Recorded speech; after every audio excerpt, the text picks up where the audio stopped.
So guys মই আছোঁ এতিয়া ডালিমবাৰী আৰু আজি হৈ গ'ল 13 তাৰিখ তো 14 তাৰিখৰ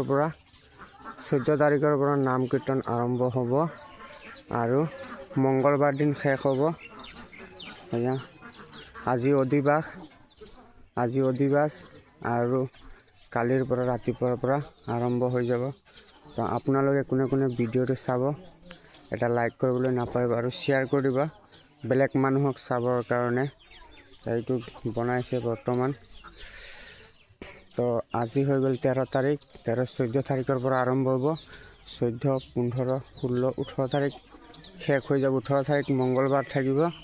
মঙ্গলবাৰ দিনাখন প্ৰসাদ খোৱা আৰম্ভ কৰা হ'ব। আপোনালোকে ভিডিঅ'টো ভাল লাগিলে এটা লাইক কৰিব আৰু শ্বেয়াৰ কৰিবলৈ নাপাহৰিব। Bye bye. আৰু এইটো গেট বনাইছে চাব পাৰে। গেটটো ভালে লাগিছে। যদি ভিডিঅ'টো ভাল লাগে এটা লাইক কৰিবলৈ নাপাহৰিব আৰু মঙ্গলবাৰ দিনাখন প্ৰসাদ খোৱা হ'ব আৰু ভিডিঅ'টো অলপ শ্বেয়াৰ মাৰি দিব কোনে চাই আছে।